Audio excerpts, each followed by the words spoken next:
Well, good evening, everybody. Welcome back to WOR. It's a pleasure to be back for the Ironman League. We're going to cut across straight to the action because qualifying is getting underway. We're here at Paul Ricard, and once again, the best in the business are going at it over 100% conditions. My name is, of course, George Morgan, your commentator. Alongside me, as always, is Lewis McGlade. Lewis, we're here. We're in France. We are indeed, Paul Ricard. Season finale of the championship. We'll run you through the championship order once qualifying is done. Remember, just the single lap they get to do in this qualifying session.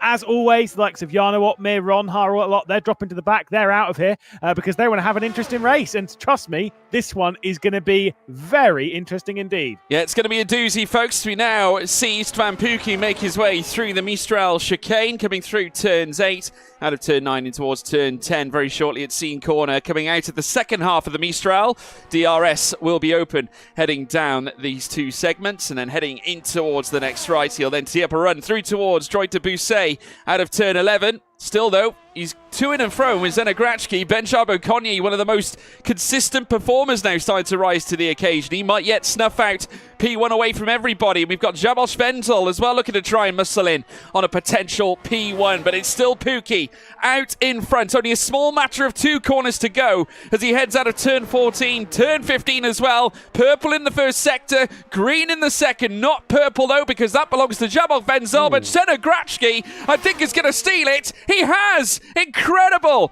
It is Zenegratski with a 1:28.572, enough to take pole heading into our race later on. Benchab Okonye still on the front row, though, Lewis. Honestly, mega lap time there from Zenegratski. Benchab Okonye, fresh of his pole position in Vegas just a week ago. Still on the front row of the grid, 1,000th clear of Istvan Pukki. Incredible session there, and it must have been a great final corner from Zenegratski to have snuck himself on the pole position here for what is going to be a tricky, obviously weather condition filled race in France. Yeah, well, I tell you, it wasn't just a great last corner, it was a great last sector. He was purple, 39.224 in that final sector that granted him the pole lap. 1:28.572 enough to take it, with Benchab Okonye in second place. Istvan Pukki in third, Jabal Schwenzel in fourth, David Vincher in fifth with Ben Ciolez in sixth, Zoltan Boda in seventh with Gabor Takash in eighth, Gab in ninth, Timbo in 10th, Norby Jab-Okonye in 11th. We then have Gabor Vajda in 12th, Thomas Alruch in 13th, Jarno Uppbeat in 14th, Thomas Ronha 15th place with Danny Berejnay 16th, Otis Lawrence 17th, Daniel Kelton in 18th place, Eisner in 19th, Schnacke Clay as well returning. He is down at the bottom end too. Folks, we have got lots to look at because first of all, we've got standings and race winners to take you through. Of course, we already have champions to talk you through. As we know, race winners prior, Dylan Warren taking victory at Monza with Jarno Uppbeat taking victory at Bahrain. Uppbeat did it again at Brazil and then did it again in Hungary. He then was followed up by Ulas Ozyildrim with a stellar performance at Mexico with Otis Lawrence grabbing victory last time out at Las Vegas. Big question marks, though, as to who's going to take this one. Jarno Uppbeat on 109 points coming into tonight's event. The driver standings look a little something like this. Mercedes already crowned after our race at Vegas, rolling the dice to become top of the tree and take the championship with 196 under their belt. No one can catch them. Haas in second place on 132. There's still quite a vibrant battle for second between Haas and Ferrari. Benchab Okonye and Ulas Ozyildrim, good value for that position, but do not count out Istvan Pukki and Dylan Warren, that partnership that has been successful in the past. Alfa Romeo and AlphaTauri also then further down. In terms of the amateurs, it's currently Zoltimbush and Gabor Tvetic in top spot for the McLarens.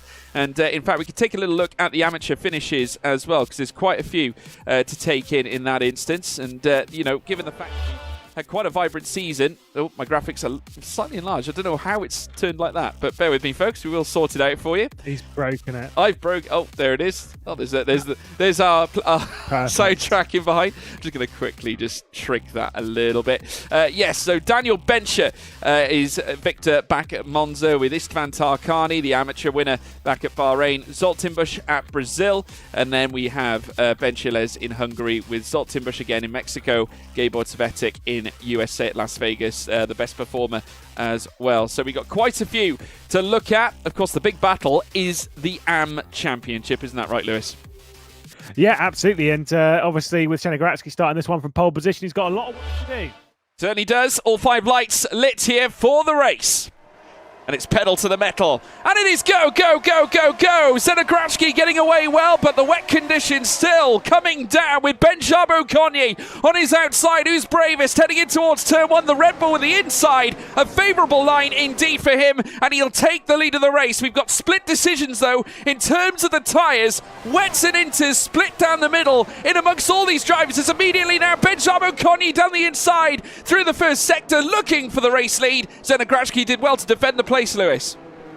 Just brushed over the rear end of Shenegoracki as well. Yellow flags out in the first sector. Might be Kjeldsen with this battle with Eisner in a bit further down the order. Obviously, you've got Gabor Tvetic off the rear end of the field in 20th, out onto the Mistral straight. And this is where things are going to get interesting. Look at the gap between Ben Charbot-Cognier and Istvan Pukki. Here comes Charbot-Cognier. Yeah, Charbot-Cognier down the inside now on the Mistral. He's going to open up the door and make the move. So is Istvan Pukki. Very good move indeed from the Ferrari.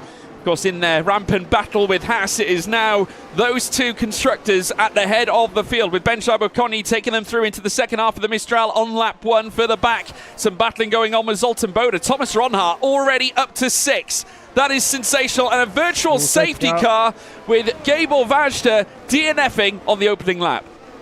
Yeah, bit of drama there. Virtual safety car coming straight out on the first lap of proceedings here, and the full safety car is deployed. One of those drivers that are on the intermediate tyres might bite and go onto the wets. That seems like the wets are the right tyre for now.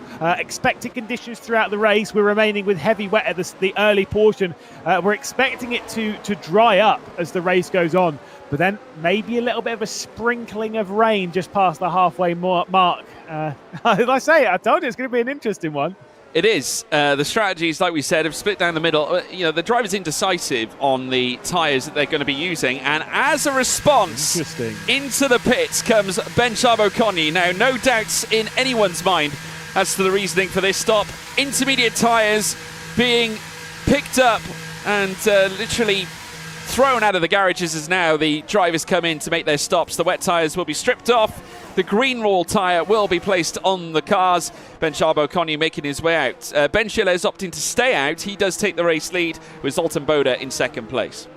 I found this fascinating. I mean, from the vibe that I was getting in the opening stages there, this wasn't a full, an intermediate race right now, but that's maybe because it is, with all the cars driving around, maybe it is just relieving some of the moisture from the race surface so that it is becoming, it is more of an intermediate race. But who knows right now? Benchiles, race leader on those wet compound tyres, now behind the safety car. Huge advantage for the likes of Zoltan Boda, Gabor Takash, of course, Shavol Svensel, Timbo himself, Shinaka Clay from 20th position now up to 6th. Yeah. And that's down to strategy. It is, from bottom to P6, and he's got a great chance here.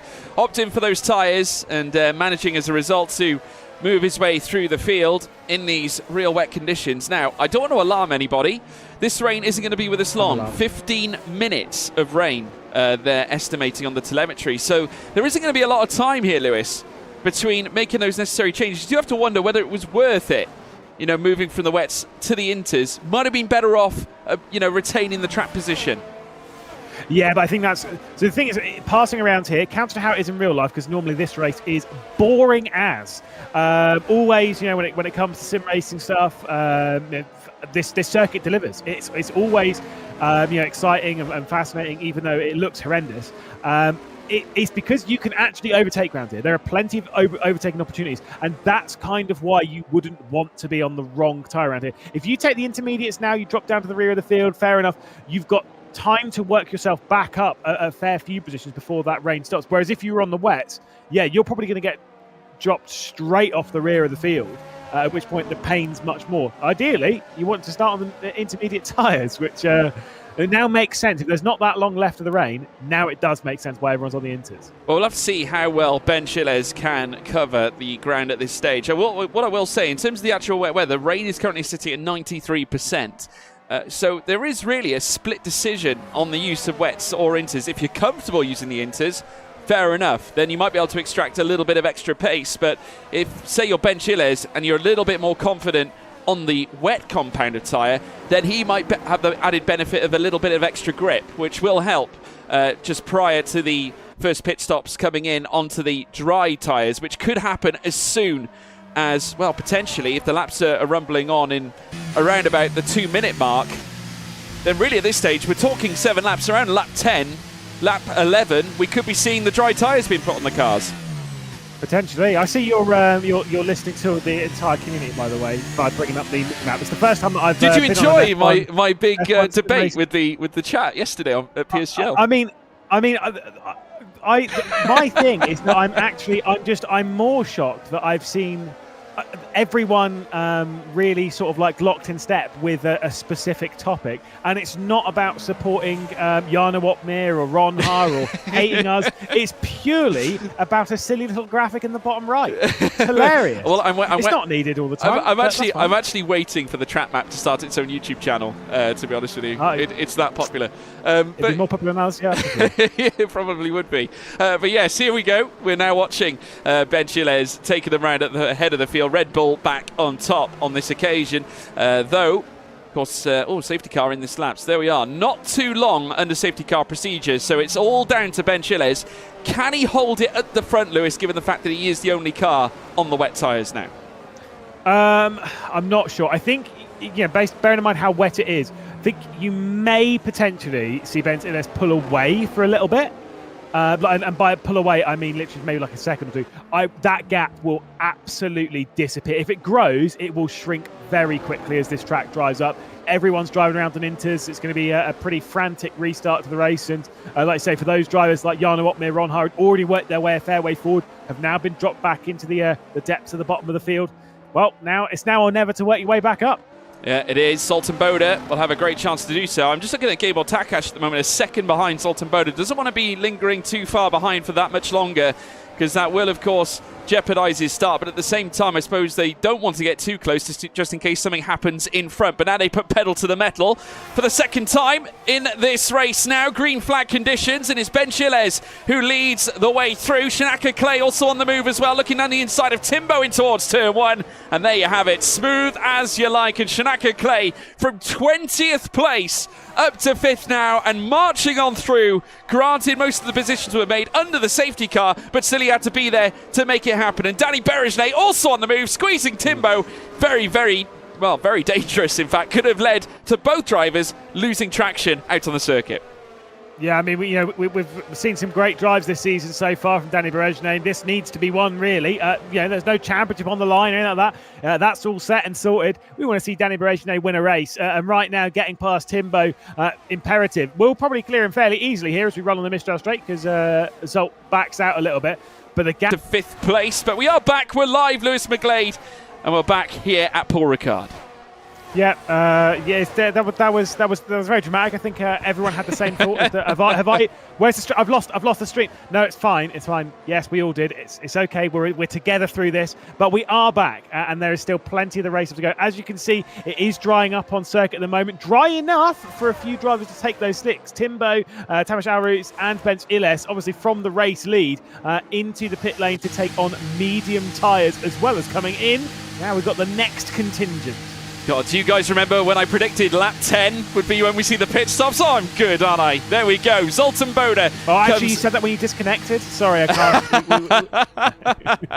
That's terrible, Lewis McGlade. What happened, folks, was Lewis McGlade forgot to put 50p in the meter. So therefore, that unfortunately led to the failure. George, get a backup sorted. I'd like to know what kind of a backup you're on about. Where's your generator? Where's my generator? I don't own a generator. I don't think anyone I know has actually owned a generator. I think my old man had one once when he was working on a building site. But yes, Danny Berejnay, second place, and he's just posted a purple first sector. So that tells me that intermediates are still the strongest tyres, Lewis. Yeah, don't worry. George is Welsh, so obviously, it's not electricity. It's surprising it's actually reached that far, but it's okay. Anyway, I'm interested that quite a few drivers have remained out on the intermediates because it does. Again, it does basically look dry out there, as you can tell whilst we ride on board with Danny Berejnay. Fair enough on that one, but very interesting. Obviously, they didn't want a double stack. No, obviously not. Danny Berejnay, though, I'm sure will be coming in this time. In fact, it might work in his favour if he carries on. He's just gone purple in the second sector, though. As I say that, Timbo has just gone purple in the first sector on the mediums, and now we're seeing more purple sectors further down as well. Thomas Alroot's, in fact, going purple in the first sector. Ben Gilles also showing purple in the first sector as well. So those on the dries are now starting to feel the effects. And look on the circuit, folks. Dry as a bone near enough.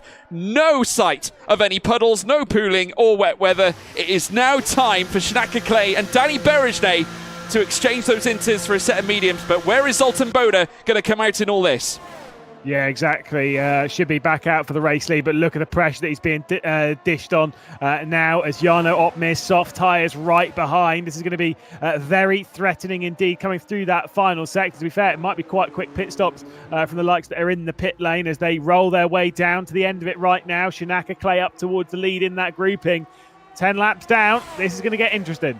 Yeah, it certainly will. Jarno Opmeer taking the fastest lap of the race. And out come the cars now, heading in towards turn one. Zoltan Boda retains the lead, but a great advantage here for Shinaka Clay. May only be 1 lap fresher tyres, but he's got 1 lap fresher tyres. P3, remember, he started P20, and now he's back again, ruthlessly hunting down Jarno Opmeer and Zoltan Boda. This is going to get spicy in this initial stint. Yeah, obviously, DRS will be active, etc. The cautions come out. Yellow flag in that sector. It will be, is that Otis Lawrence potentially that's round? I think it is Otis Lawrence that was round coming out of pit lane as Jarno Opmeer is having to deal with Zoltan Boda. They're there with Otis Lawrence. Race winner back in Vegas.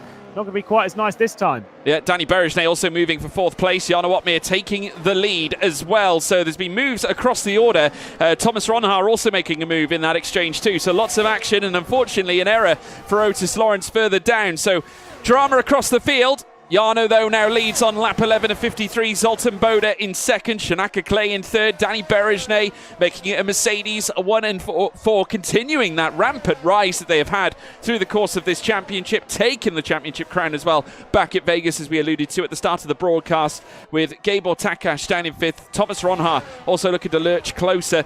Interesting to see, though, that we have got only a small smattering of drivers occupying the softs, many of them opting for the medium tyres here.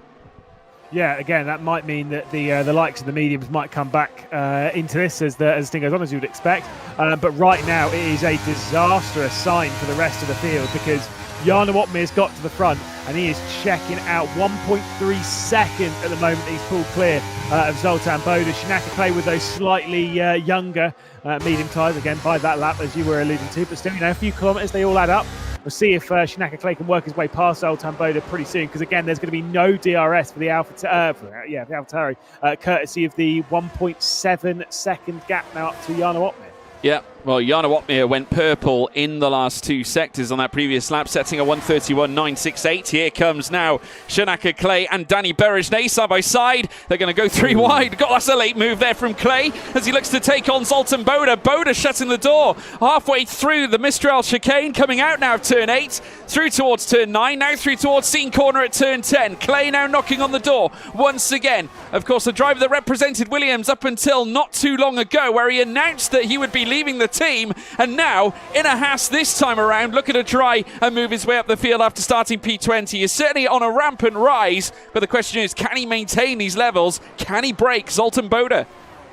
Yeah, I mean, I've got to say I'm very impressed with this at the moment. Mercedes running 1 and 2. That was very impressive from Brezhnev. The straight line speed of his car was absolutely whack there on the Mistral straight. Was behind Zoltan Boda and Shinaka Clay. Cleared the pair of them by the time he got onto the brakes for the chicane. That is an impressively quick car in a straight line, and now I wonder if he's going to be able to catch up to Jan Uppbeat. That's the fastest lap of the race, which actually isn't that much of a shock, courtesy of the double slipstream and DRS, and he was also onto the brakes back on the racing line going into the chicane on the Mistral straight. But yeah, I know this is going to be fascinating. But Mercedes absolutely dominating right now. Berejnay now second and trying to close in on his teammate Jan Uppbeat. If they can get into DRS of one another, then that will enable them to break away from Shinaka Clay. Clay needs to get rid of Zoltan Boda ASAP. He's going to run side by side though. Door has opened up here for Clay. Lays down the hammer upon the AlphaTauri. Up into third now, and he'll then lurch forward. Now Thomas Ronhart also looking to make moves, has done so as well, uprooting the Williams of Gabor Takash, who is now down into sixth, with Istvan Pukki down in seventh in the Ferrari. Of course, the teammate Otis Lawrence down in 18th place after losing out earlier on. 2-lap old medium tyres, but given the fact that he's got a plethora of cars to get through, he's going to need a safety car in order to lift himself, I would say, up this field. Yeah, and I think we will probably get another one during this race. Do remember that as much as we're on slick tyres at the moment, and it is looking lovely and dry here in the south of France, the virtual south of France, obviously. We are expecting a bit more rain during this race. We are expecting at least a sprinkling, at least intermediate tyres coming back out again before we get to the checkered flag. Of course, that is in 40 laps time, so we won't get too far ahead of ourselves. No, David Vincher, who we're riding on board with now, hunting down Ben Charbot-Cogny, who is on the soft tyres, the only driver on the soft tyres in the bottom 10. In that last lap, Danny Berejnay incidentally posting the fastest first sector, so definitely hustling in those times. And when we saw it earlier on, it was outside by at least a second. He has now brought it to within 9/10, and now well within DRS of Jan Uppbeat, but so is Shinaka Clay. So we're going to be seeing some battles formulating all around this circuit. David Vincher now looking for a move here on Ben Charbot-Cogny, who is someone who we generally see at the front of the order, and now starting to struggle down in 13th place with Vincher knocking at the door. So great opportunity here for the Sauber, as his teammate Thomas Ronhart, currently situated in 5th, starts hunting down after Zoltan Boda. It's definitely formulating now that we're seeing the top F1 Esports stars competing at the very top here, Lewis. Surely the soft tyres aren't going off already, because Uppbeat had a large gap. Berejnay had built a fair gap on those behind, and now the fastest of the three does seem to be Shinaka Clay. So I don't know, maybe the soft tyres are dropping off a little bit already after literally just 3 or 4 laps. To see if that's going to be the same case for the other Alfa Romeo of Ronhart, who obviously is fair. He's behind Zoltan Boda, is trying to apply that pressure to Boda to try and come through. But if he gets past, does he still have the tyre life to potentially catch up to those ahead? And bearing in mind where Uppbeat and Berejnay's tyres look, maybe not. No, maybe not at all. Shinaka Clay on the tail of Danny Berejnay as well. There's 2 battles happening in the top 5. They are riding the rear wings right now, and Thomas Ronhart putting the pressure on Boda as they head through the first sector. Once again, this time though on lap 15 of 53. And Ronhart well within 0.2 of a second, though. He's going to have to lift off. Can't quite find an opening. Boda frustrating the Dutchman as they head through the next double right-hander, which will lead towards the Mistral straight. Nose to wing as they now head their way through towards this next straight at Mistral. Further down, Gabor Takash also being pulled along as well. Istvan Pukki on the attack is now opening up the door himself, so 2 moves being made as we see Ronhart bursting through. 4th place for him, and Pukki is going to make a move in his own right. He's up to 6th, so Boda now under pressure as the 2 Italian constructors come close together, very nearly tapping that rear on Boda's car. They could have both been sent off, maybe could have been potential damage on Pukki's car as well, but Pukki down the inside here at scene here, Lewis.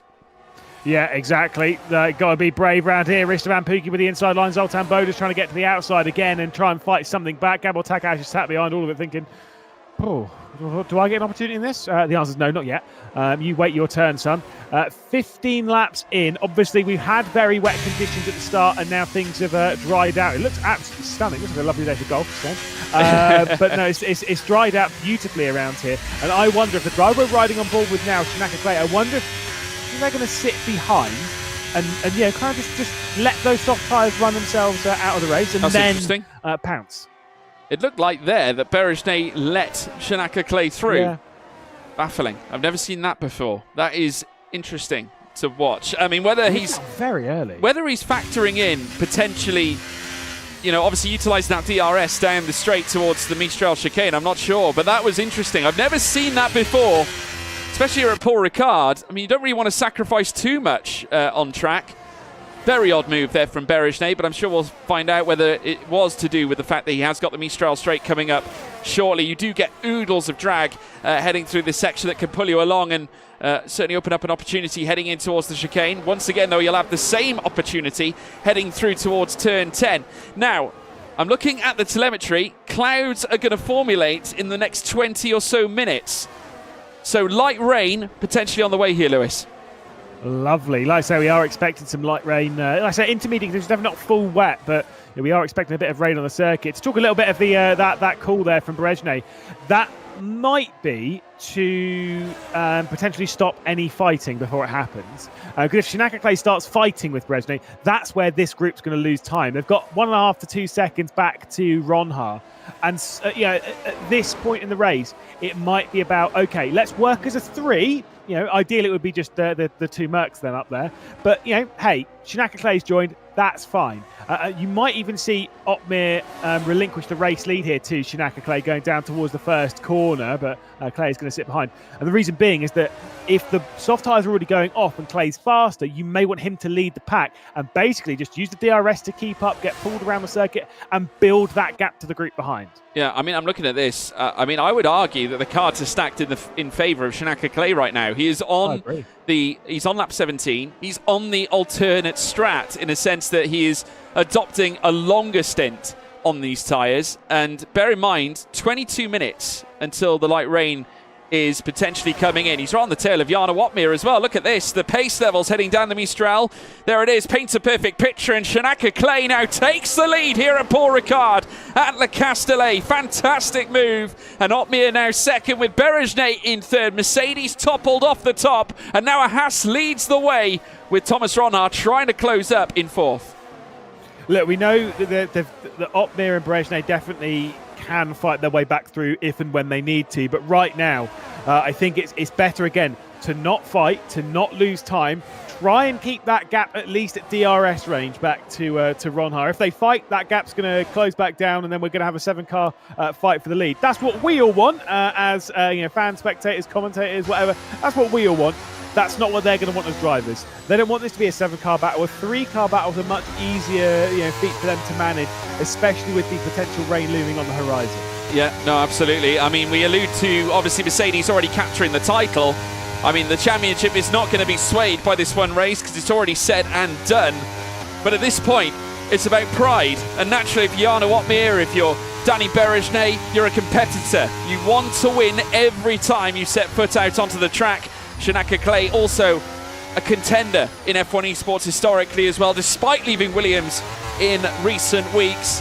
He is obviously going to be looking to try and chase down a potential esports seat in the future, and he started to pull away here. And the one big fear that Mercedes have is that if Shanaka Clay is allowed to gain a little bit of traction, if he's allowed to gain space in between he and his competitors, the two Mercedes that are in behind, given the fact he can go that little bit longer, you know, he could really turn the screw on Jarno and Danny in behind. Well, yeah, you got to think, like, if we're getting rain in, like you say, maybe 20 minutes, so that's cloud coverage, maybe rain will follow a little bit afterwards. It's a long way to go, but you never know, this might work out quite nicely for Shanaka Clay, who's driving brilliantly at the moment. But yeah, Ottmere being that far, dropping that far back on the Mistral straight. Yeah, sure, he's got it back down. That's fine. That's great. But that will be a concern for the Mercedes camp for sure. Yeah, absolutely. Istvan Pukki now on the tail of Thomas Ronhaar. I do wonder whether the mediums now are really starting to stack up really hard against the softs. Look at this. Thomas Ronhaar under convincing pressure, and he's being forced to defend against Pukki as they now head through the final corner at turn 15 at DuPont, and now heading down the straight. It is going to be Thomas Ronhaar, though, with the DRS now opening up for Istvan Pukki. It's going to be a nice, easy move, and he should get it done even before turn 1. Does so indeed, and the Ferrari jumps the Sauber Esports driver straight away now. Top 4 for Pukki, And further back, Zoltan Boda also entering the fight, looking to take back the place that he lost from Ron Haar earlier on. This may not be bad for Ron Haar, especially if Shinaka Clay is showing the pace of the medium tyres right now. Because if Istvan Pukki closes up to Danny Brezhnev, well, he's actually going to effectively be halfway between the gap of Ron Haar and Brezhnev, meaning that he'll get slipstream DRS off of Brezhnev while still giving the DRS to Ron Haar. This is actually not a bad thing right now. Again, take advantage of someone else's good pace right now. But wow, Shinaka Clay pulling out a 1.3 second gap. There is no DRS for Jarno Opmeer. Well, the one thing that Mercedes do have in their locker is the fact that they can work together and use the DRS to try and stay in contention with Clay. And there you see the swap between Berejnay and Opmeer. So it's now down to Danny Berejnay to do the donkey work here, with Jarno Opmeer following on in behind, who can gain the DRS and at the same time perhaps recharge some of the battery that he might have used as well. Rain currently subject to 6 minutes, but we are expecting cloud cover in 18 minutes. So a great chance of us yet again seeing more rain here at Le Castellet. And given the fact that we're still relatively early on in the race, there is still plenty more twists and turns to come, but it looks like the soft tyres are under a lot of pressure, because Pukki is now starting to pull away from Ron Haar, and Zoltan Boda a thorn in the side of Thomas Ron Haar. Just the one safety car thus far today. That was at the end of lap 1. Everything else has been far calmer, at least what we've seen in the race, when George decided to rejoin us. It's been far calmer. I wonder how high the risk of safety car is. Around here, it's generally fairly low, but with having seen the Ironman League for every round thus far, I don't know. I think we've definitely got a safety car. I say every round thus far. I miss Mexico. It's fine. We've definitely got a safety car. Surely. Ready, on standby, one instant, one little thing. Surely it's going to drop out and throw a spanner into the works of the race. Well, you would have thought so. Got a bit of a battle happening down here as well. Norbert Jabbo-Konya under pressure further down. Eisner as well in the midst of a fight in his own right, managing to blast past Zenograchki through the Mistral straight. You can see the DRS open up on the back of the Alpine, successfully making the move for 11th.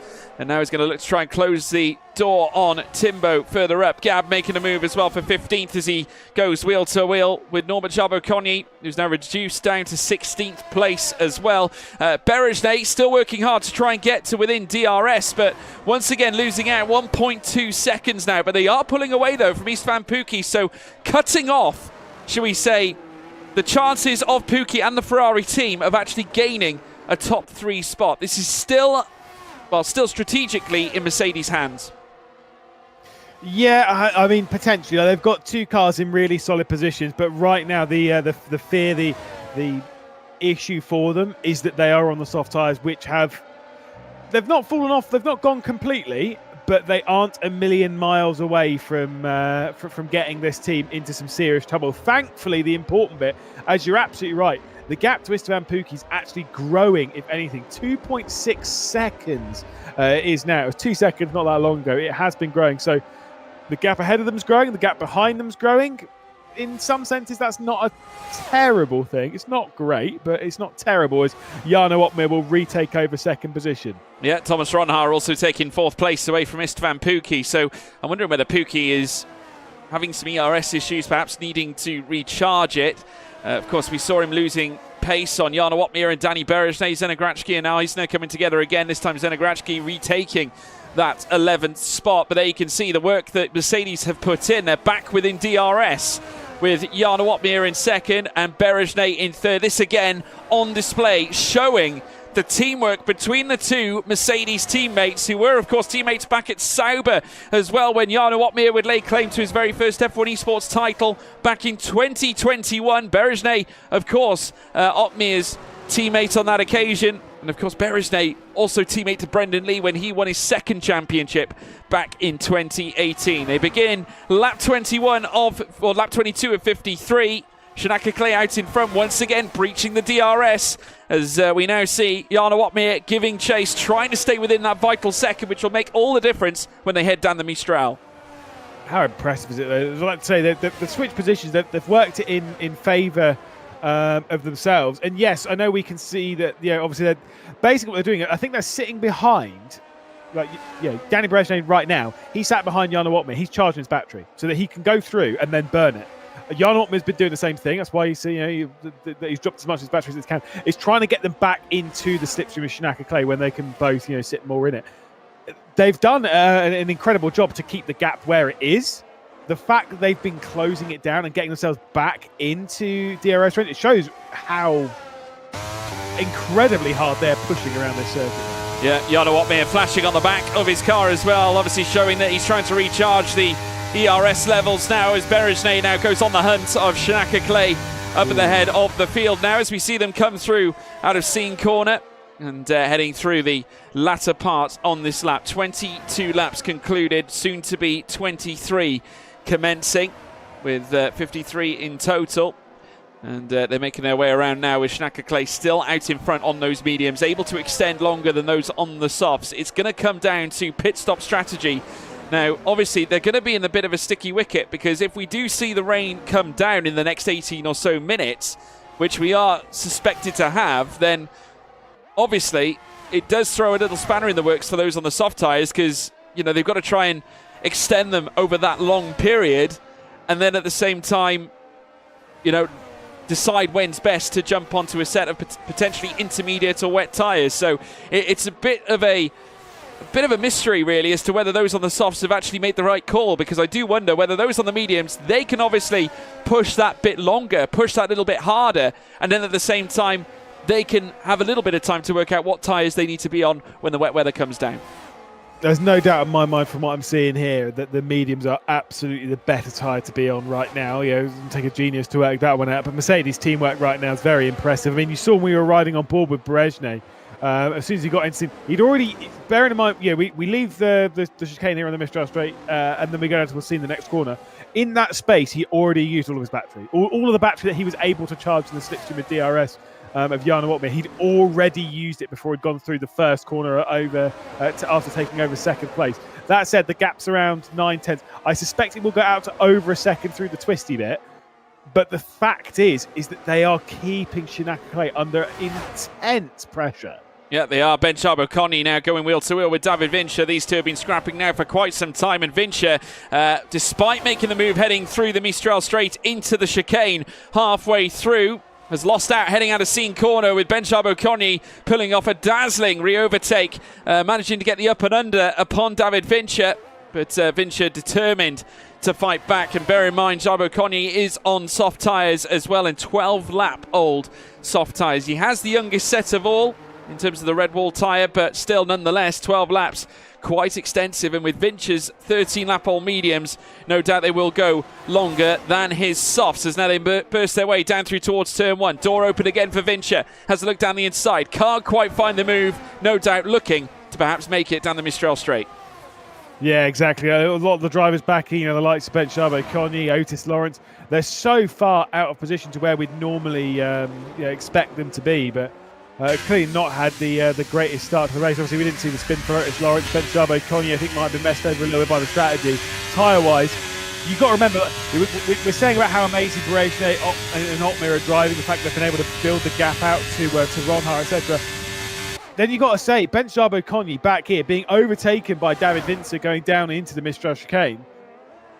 He's on the same age tyres and the same compound tyres as Berejnay and Ottmer, and we've seen the struggles those two are having on this tyre compound. So think of what it's like for Ben Charbonnet trying to come through the field. Yeah, no doubt he's going to find it very, very tough. And I've got to say, I'm really impressed with David Vincher, but Charbonnet, almost exactly like it was on the previous lap, retaking that P13 away, this time on lap 24, bursting through Scene Corner, the up and under working for him yet again, and an instant reply against David Vincher's move. Again, that was brave, was it not? I say, it's a very fast right-hander. It's flat, but still, even to have thrown that one in there last minute on some pretty worn softs, it was very impressive indeed. It's kind of the problem is if we've got rain on the horizon, potentially, we are expecting it, and you're on the soft tyres. If you think you can go like an extra, I don't know, 5 or 10 laps, but then the rain's coming down on 15, well, you're better off pitting now. Obviously, this is all that will be the benefit of hindsight later on. But you're better off pitting now and splitting that in half, because you're probably not going to be able to make it that extra little bit of distance. But Who knows? Jarno Opmeer, though, 7/10 of a second off the back of Shinaka Clay. So back in the DRS range. And do you know what? I think he might have DRS going down as the T1. Yeah, I think he will. And if he can hold it heading through the final sector, then it could make all the difference. Shinaka Clay is going to need to put in a blistering final sector here on lap 25 in order to keep Opmeer in behind. Great display of teamwork between the two Mercedes drivers. Now, it might be the case that they might have been tyre saving, Lewis. We're not quite sure. I mean, at the end of the day, we alluded back to the wet weather coming out. They needed to be cautious with their use of the tyres because obviously softs only go on for so long. So it might be the case just working together, stay in touch. But then as you get closer to the pit stop window or when you think the weather is going to hit, then start pushing the soft tyres. Then you could start getting the most out of them. And now they're going to start giving Shinaka Clay a headache. And look at this, DRS here as they make their way down the straight on lap 26 this time in towards turn 1. Very clever tactics here from the Mercedes team, and Opmeer has a chance. They've played that incredibly well. I think what we'll see now, at least if I were them, I'm not passing Shinaka Clay immediately because we know that Clay's got some really solid pace right now. He's on a better compound of tyre for the current conditions. And you've got no battery, right? Sit behind, save the battery, build the battery up. Once it gets up to, basically full, then you can start going on the attack. But right now, I think the most important thing is charge that battery. Yeah, well, we're seeing the clouds starting to come across now. It's looking a little greyer than before. The rear wing opening up on Jarno Opmeer's car. Not deciding, though, at this stage to make the move. Istvan Pukki is now going wheel to wheel with Thomas Ronhaar and has made the move for 4th place as well. Shinaka Clay still with the lead. Jarno Opmeer could have so easily taken the lead, but has decided against it. Might be teeing it up or saving it for a rainy day as now they burst through Scene Corner. A lot of cars coming together. It might be the case that it's just not the right time. They're better off just hanging on the back. He needs to recharge that ERS because we saw the levels earlier on and it looked pretty depleted. So in this case, he can use the DRS and at the same time save a little bit of the battery. Yeah, I mean, look, they've burnt as much of their battery as possible to close into the rear of Shinaka Clay. I think the wise move right now is literally just to sit behind, let some of the laps tick off. You know that Pukki and Ronhaar and Zoltan Boda, Garo Takahashi, they're all fighting a little bit. They're not quite as organised as this trio. Right now, it makes way more sense for Jarno Opmeer to sit behind. Again, going into T1 there, had the speed, had the DRS. I'm sure if that foot was flat to the floor, potentially could have passed for the race lead there and then, but didn't because he's playing the long game. Yeah, I mean, chasing Shinaka Clay's tail right now would certainly serve them better, whilst obviously they would prefer to be in full control of this race. It doesn't always turn out that way, and whilst Jarno Opmeer is brilliant when it comes to race pace, he is known more so for his immense strategy calls, and here at this point, a little bit of pain staying in 2nd place. Later on will serve him well when, of course, he does have a full battery at his disposal and he can launch a charge on Shinaka Clay later on. Zoltan Boda once again being attacked, this time by Istvan Pukki. In fact, I think Boda's managed to uproot Thomas Ronhaar for that 5th place and is now on the assault against Istvan Pukki. Those are the two runners on the medium tyres, so still the softs are feeling the pinch. Seeing a little bit in our cheeky YouTube chat over here that rain might be expected in 5 minutes, according to Jarno Streams. Thanks, Zotar, for that one. Do you have that on your schedule there expected? Well, I'm looking, and unfortunately, my telemetry has decided to shut itself down now. All of a sudden, of course it has. Yeah, we're having. Oh, did they have a power cut as well? Well, it must have. I was looking at it just now, and it just disappeared off my screen, and I was like, "Oh, that's brilliant." So there we go.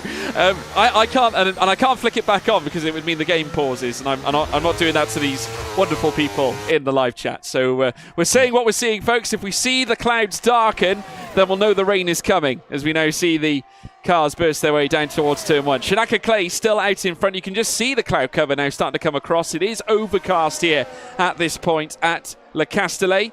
And we'll now wait and see as to who decides to box first onto the wet tyres should the rain come cascading down. Like you say, we are hearing on Opmeer's side that 5 minutes will determine the weather. So I make that to be around 2 to 3 laps time. Yeah, exactly. That's not long. And so they've done brilliantly well to close up this gap. But now Istvan Pukki is starting to fire up his Ferrari. Zoltan Boda's being dragged with. Thomas Ronhaar's not a million miles back. The gap's now 2.7 from Pukki to the back end of this group. So that is great. At least, for us watching this race, maybe we will get that 7-car little train for the race lead before we go into it. Obviously, now George decides he doesn't care about any of you. It's fine. It's fine because you've got the mini map. It's fine because you've got the mini map. You can't complain. Yeah, no, absolutely right. The rain coming down though, Lewis. It's just come down now. The droplets are now starting to form. Zoltan Boda being pressurised by Istvan Pukki and heading through the latter stint on this lap 28 of 53. And I tell you what, pressure now on all the drivers. Jarno Opmeer now in second place. It's now up to them when they decide to pit. Both Mercedes staying out, so not yet deciding to pull the cord or pull the lever for a pit stop. Here at this stage, both cars remaining out, obviously making use of the dry conditions while they've got them. I would say, though, next lap, they've got to come in. Yeah, at least one of them. At least one of them will have to. Obviously, we're not expecting, Opmeer and Berezhny to come in at the same time because obviously the double stack. And to be fair, the amount of times that we've seen Danny Berezhny go one lap longer and we're thinking, no, he's definitely out of it. He's out. There's no way he can. He's come out ahead of where he. Well, how's he done that? That's what he's been very good at so far throughout the season. We've not got long left of this season, just 25 laps of racing. And like you say, rain coming down. It's clearly not coming down heavily enough, though. That's the important bit. No, it's not. At this stage, it's just a light drizzle at this point. Istvan Pukki making his way down towards the Mistral chicane. Bursts ahead of Zoltan Boda, takes that fourth place away. Jarno Opmeer still in second and utilising that DRS as he has done now for the past few laps, benefiting off the back of Shanaka Clay's not only the DRS as such, but also just the aero that he can take from it, staying in touch with the Haas car and at the same time getting the most out of the soft tyres, pulling along his teammates as a consequence. And look at Pukki now within a second in his own right, so he's going to join the train. So this train now carries on right down to P7 where Gabor Takash currently is operating. The rain's still coming down, not necessarily heavily, but I'd be interested now to see whether any of the drivers decide to pit now. Shanaka Clay, I don't think, is on this occasion. None of the drivers, in fact, opt in for the box here at this point. The rain, though, no doubt, still in amongst it, though I am seeing not so many droplets. It does seem extraordinarily light right now. Gotta say, Istvan Pukki to have closed down 2 seconds there, basically in a lap to the rear end of Danny Berezhny is very impressive. But it's not even that it's closed up to Jarno Opmeer and Danny Berezhny, because you can go, oh, well, yeah, the soft tyres are dead or whatever, blah, blah, blah, blah, blah. But Shanaka Clay's dropped back as well. That's the main gap that Istvan Pukki's closed on. You can see as we ride on board with Zoltan Boda here, some of those water droplets hitting the lens of our virtual camera. Whilst it is a 7-car battle for the race lead, it's not a million miles back. Daniel Delton behind, as some are taking the intermediates. Yeah, I have no doubt in my mind that they're going to have to box now. Timbo, of course, looking for that, and also pulling the plug on Shanaka Clay's lead is Jarno Opmeer, who takes it away here at this point as well. Danny Berezhny still in third. Istvan Pukki defending against Zoltan Boda for that 4th spot, of course. They want the track position coming into the pit lane, and Jarno Opmeer's got that advantage. Zoltan Boda on the attack now on Istvan Pukki, heading through scene, wheel to wheel now as well between Opmeer and Clay. Both of them fighting over to be first into the pit lane now on this occasion. Clay going for the undercut. Oh, that is absolutely stunning. It looks stunning. They might have got a bit too close, though. Contact, wheel banging, heading through the latter sector, but he's had to give the place. Opmeer still on top. Clay can't quite squeeze him as then they force their way through. Can he lead into the pits? I think Opmeer might, and I think he has. He's got a penalty. Oh, goodness me, yes. But I thought Opmeer was staying out. I will say Danny Berezhny is definitely staying out on the track, so he's going that 1 lap longer. Jarno Opmeer into the pit lane, leading Shanaka Clay. Maybe we were expecting a move from him there. Very impressive stuff there from Jarno Opmeer into the race lead, onto the intermediate tyres. Is Ben Szabo going to be able to close back into this, or at least gain a few positions? We'll have to wait and see. Yeah, I'm pretty sure I saw Jarno Opmeer receive a time penalty. We will get confirmation when he leaves the pit lane. We're just watching them all come out now. Danny Berezhny remaining out. Obviously, Mercedes trying to avoid the double stack. It might have been sensible for them to box him before. And yes, he does. He does have a penalty. So 3 seconds to Jarno Opmeer. He has got a penalty, and so does Zoltan Boda for that fact. DRS is now disabled, so it is now officially intermediate tyre conditions. And given the fact now that Opmeer does have a penalty, once again, places this race in the lap of Shanaka Clay. But we are expecting, a dry end to this race. We are expecting slick tyres to once again come out into action during the proceedings here in France. The important bit now is to watch the gap between Berejne and Jarno Opmeer. So at the moment it's 20 seconds. What's it going to be by the time that Berejne gets into pit lane? Because look at this. This definitely ain't slick tyres. Well, speaking of penalties, Ronhar, why not pick one up? Let's have the entire grid on a penalty. Let's just rack them up. Well, it is tricky to manage track limits here at Le Castellet. Berejne, no doubt, has got to come in on this lap. No way are those softs going to take him through, but he's going to forfeit so much time, and you can just see the difference now between Jarno Opmeer and Daniel Kjeldsen further down, 15.3, and indeed Berejne coming in very cautious not to upset the stewards or the all race control, avoids the time penalties. Jarno Opmeer, though, coming through the final sector. Now, this will truly give us a perspective on where he's going to end up. Now, how much time has he gained on Danny Berejne? We just saw him in the pit lane just now, and he's just exiting at this point.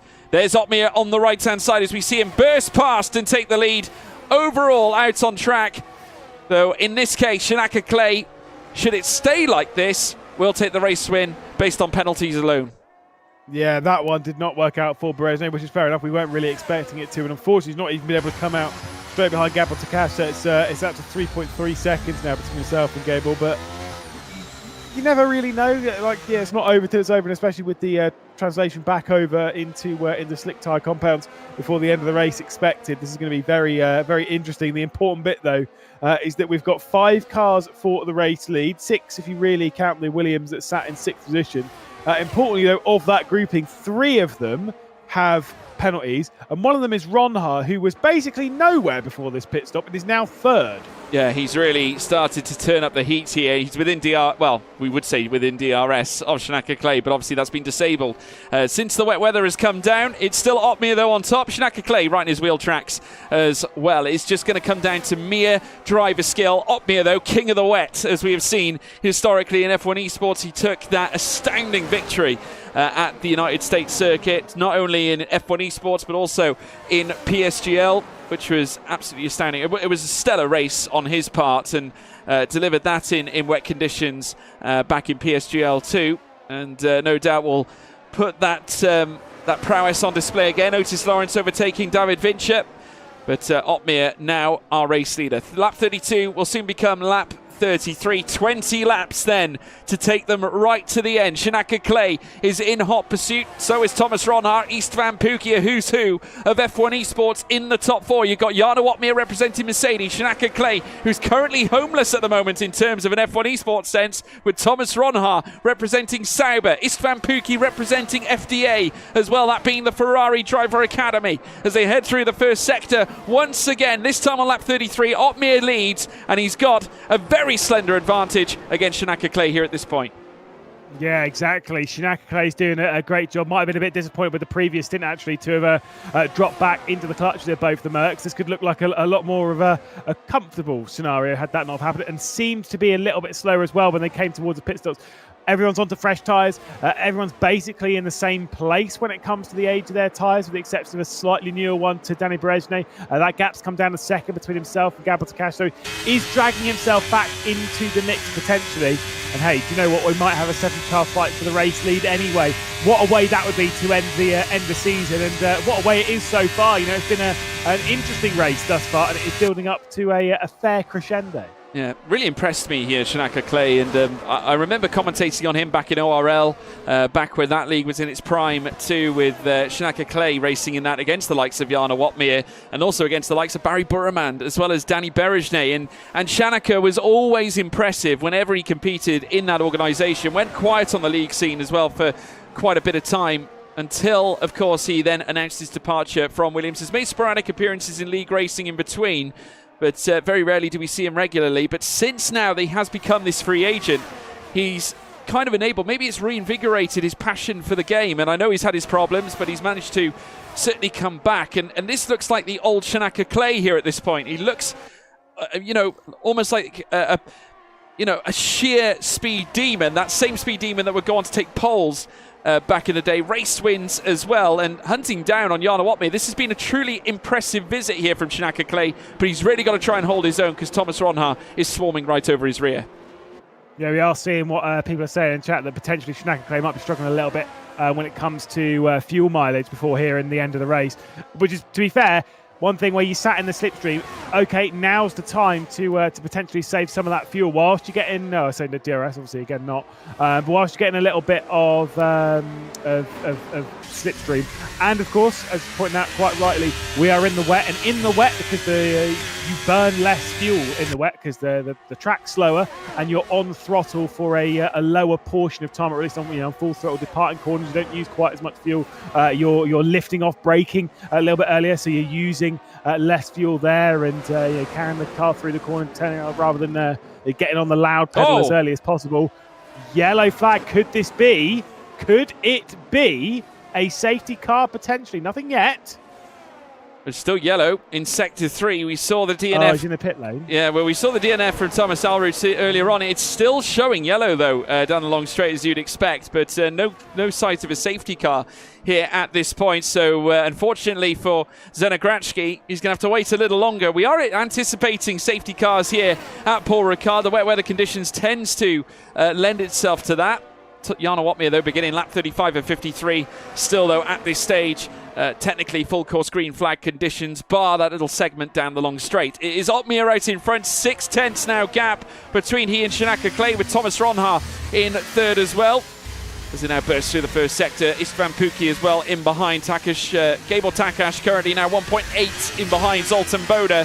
So the top five now all grouped together with quite a lengthy gap in behind. Danny Berejne is working hard to try and make his way back through as well. Remember, of course, he had to suffer, should we say, the fact that he had to box a little bit later off his soft tyres that he was trying to operate in these wet conditions, but making very short work of Gabor Takash and taking that sixth place away.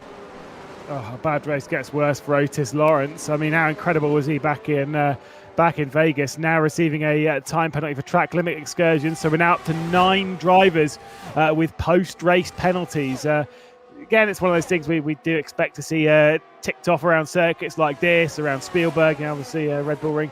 You do pick up quite a few around here, courtesy of the absolutely ludicrous runoff. But yeah, no safety car, so for some drivers that will be frustrating, like for the example of Otis Lawrence. Like say Zenogratski after that incredible pole position. This is kind of frustrating. You're sat there being like, oh my god, please can we have a safety car? Please can we have something that gives me a chance in this race? Ben Jarbo-Conye as well down in 12. Yeah, I'm sure that many of the drivers will be hoping for one. I can certainly imagine if you're Zenogratski, you are, because he's 16.9 now, 17 seconds behind. As now we see Jana Watmere take them through on lap 36 this time around as well. Shinaka Clay in second, Thomas Ronha in third, Istvan Puki in fourth, Boda in fifth. And I've got to give credit to Danny Berejne, already within a second of Zoltan Boda in sixth place, who made short work of the deficit. Now very, very slidey there from Thomas Ronha heading through the S's. We just saw the car almost, it was like a boat really making its way through. Obviously, pardon the pun, given the fact we got water out on track, but Zenogratski now also getting a 3-second time penalty. Eisner overtaking him for that P10 as well from Jabal Schwenzel, as we now see the drivers make their way down towards the Michel chicane. Still Watmere out in front. Ronha very fortunate not to lose the car altogether. Yeah, I believe Zenogratski, that might be his second penalty in all of that. Everyone's penalties are for track limit violations, with the exception of Jana Watmere, which was speeding in the pit lane. And I believe Zoltan Boda might have been the same. That might have been track limit excursions as well. But it might have been speeding in the... Well, actually, no, it wasn't speeding in the entrance pit lane. It was just track limit excursions coming into pit lane, wasn't it, for Watmere? Yeah, 3 seconds. It looked like it was an off-track excursion to me, as we're now seeing battles further down. David Vincher managed to overtake Timbo. Daniel Keldsen also making moves and heading up into 7th place ahead of Gabor Takash, who's now starting to lose quite a few places, and obviously struggling in the wet as opposed to the dry, so it might be a setup factor there as Otis Lawrence makes his way through into P12, overtaking Ben Jarbo-Conye. He's on a bit of a recovery mission because he hasn't really got started in this race at this stage, Lewis. Which is a shame, because we're awaiting that victory for Ben Jarbo-Conye this season. We're not going to get it as Danny Berejne moves himself up inside the top 5 moving his way, scything his way straight through the order. Already picked up 2 positions since joining the rear end of this train. Picking up the slipstream now will be Zoltan Boda. Probably again, not panicked too much right now. Again, the expectations that we will see some dry conditions before the end of the race, but it's about how close to the end of the race. Are they going to have the opportunity to jump back onto those slip tyres and get on after it? Are we going to see us wet until the end of the race? Who knows? I don't. No, I mean, that we could see a late twist in the tail. Look at Ronha now, looking to the outside. That's a very brave call. It looked like he was going to have a look for the inside heading through towards the Mistral chicane, but very quickly decided to opt the other way. And especially with the curbs there being reasonably raised as well, you've got to be so careful, especially here at Paul Ricard. Of course, whilst it's extremely flat and not necessarily a bobbly circuit, the fact that there's so much runoff can sometimes play against you, especially in the wet conditions. It can make it all the more slick, should we say, as they now enter the final sector here on lap 37. Opmeer now still out in front, has the ability to not only just save that ERS, but at the same time just try and control the tyre usage and the fuel. Schnacke Clay doing exactly the same thing, and I think he's been more concerned about Ronha in behind as opposed to Opmeer out in front. I mean, let's settle something. This track, yay or nay? You've been here, a few times. Where does it rate on your circuit list? How highly is Alrix has finally left the session? Well, Thomas Alrix had the session as a DNF that happened earlier on. But in terms of single-seater racing, it's actually pretty decent. I would say in the lower formulas, where of course you've got like a spec racing scenario. I think obviously it opens the door, I think, to higher performance cars. So if you have got, should we say, a car that is better developed in Formula One, I would say you could probably get the most out of it at a track like Paul Ricard, which is probably why we see dominance from the likes of your Red Bulls, especially when you see the long straights where you can maximise your power output and at the same time your aero advantages as well. But when you're talking a spec series, you tend to see a lot of overtaking here, as now we see Thomas Ronha, speaking of the devil, overtaking in towards the Mistral chicane. Of course, we're in equal performance machinery here at the French circuit of Le Castellet, so no fear for Thomas Ronha. He brushes past the Haas. Yeah, Schnacke Clay didn't really fight that one too hard, playing a bit of the long game, probably saving a little bit of fuel as well in doing so, as the caution comes out in that first sector, courtesy of Gabor Tjecic, who's been round at T2, as we now get to see Jan Opmeer and Ronha do battle. I think this circuit sucks. But still, I understand why some people like it. It's all right from a spectator's point of view when it comes to racing, at least in sim racing, so it's fine. I did see a few drivers over on the ACC side of things for Williams decided to do a bit of a tier list, and Dara McCormack, who's a driver that we know very well. Obviously, I'm sure a lot of people watching, we have no idea who this is. But a guy called Dara McCormack, who's a fantastic driver, absolutely incredible, decided to put this circuit in the top tier. I have never felt so offended by something completely unrelated to me. I'm not going to lie. So is Dara McCormack he's gone down in your estimations after that? He's off the list. He's off the list. Goodness me, poor Dara. Outrageous. I mean, we've had some great races in the Euro Formula Open Championship here historically, and we had some decent ones in the Freca Championship as well in the past. But yeah, it's brilliant. I mean, I think if you've got that ability to race in spec machinery, I think it makes all the difference, because you are able to run wheel to wheel. It's a bit like Silverstone historically, but we're now seeing Daniel Kelson taking full advantage of the track space, brushing past Danny Berejne. Now that's a fantastic move for Daniel Kelson, who's now down in 5th. The AlphaTauri starting to move on upwards, and he's ahead of his teammate Zoltan Boda as well. Berejne looking to try and fight back. I think almost taking exception to that overtake that Kelson has put together, and in fact now he's hunting down his Svampuki. Kelson looking very well versed in this wet weather. Yeah, we've just seen penalties be dished out there to Norbert Eisner down in 12th position. That's a second penalty for him. And I do know that David Vincer as well in 13th position also has a penalty. Otis Lawrence moves his way up into 9th, getting past Jenna Garatsky now, going down the end of the Mistral straight, into the chicane anyway, halfway down it. So now into 9th position with a whopping 19-second gap up to the next car. That ain't being closed down with the assistance of the safety car. No, absolutely. He's one man who's going to be calling for the safety car here at this point. Eisner also on the move as well, looking down the inside here of David Vincer. These two have been scrapping now for quite some time as well, coming through turn 10. David Vincer has actually been impressive. I'd probably say this has been one of his more impressive performances, I would say, throughout the course of this race, battling against the the likes of Ben Chabo-Konyi and has actually left him for dead pretty much. He's down in 15th, 2.9 seconds away from Timbo. This has been a less than impressive round here for Ben Chabo-Konyi, who, like I said earlier on, hasn't really settled into the race. And in fact, his brother is in behind him as well. 16th place. Just hasn't been a good day for them, as now we're seeing them make their way out of the final corner and commencing yet another lap. Jarno Opmeer out in front, 13 laps still to go, and now it's going to be a stern strategy test. No doubt we could yet see dry weather again, because by the looks of it, the rain's starting to lighten up here. Yeah, exactly. And we've still got, what, 20 minutes basically left until the end of the season. Maybe. Part of me is sat here being like, please dry up. Please dry up. I do want to see the circuit head to dry conditions. As Kjeldsen doing an amazing job there, up to 4th place down the inside of Istvan Pukki. Was able to get past Danny Berezne into the same corner a lap ago. Now up into 4th spot, but the gap ahead, 1.3 seconds. Yeah, and he does have a time penalty as well, Daniel Kjeldsen, so it's still in the hands of Istvan Pukki at this point. And given the fact that the time penalties are the way they are right now, great opportunity here for Shinaka Clay, as we're now seeing the attack being brought down by Pukki on Kjeldsen here at this point, as they're fighting over those track positions here at this stage. But we could see the podiums really shuffle immensely come the end of this race, should it stay like this. Shinaka Clay on hand for the race win, and also Istvan Pukki and Berezne, they could see themselves on the podiums despite being 5th and 6th here. Yeah, I mean, right now, Shinaka Clay will be like, in. oh, I hope, Zoltan Boda into the pit lane. Interesting. Yeah, if you're Shinaka Clay, you're sat there being like, oh, I hope there's no safety car, no interruptions, no nothing. I hope Kjeldsen doesn't join us. And I just sit behind Ronhaar and Opmeer until the end of the race, because the easiest victory, the easiest move you make is the one you never have to make in the first place because of penalties or incidents soft or tires, pit lane stuff or whatever.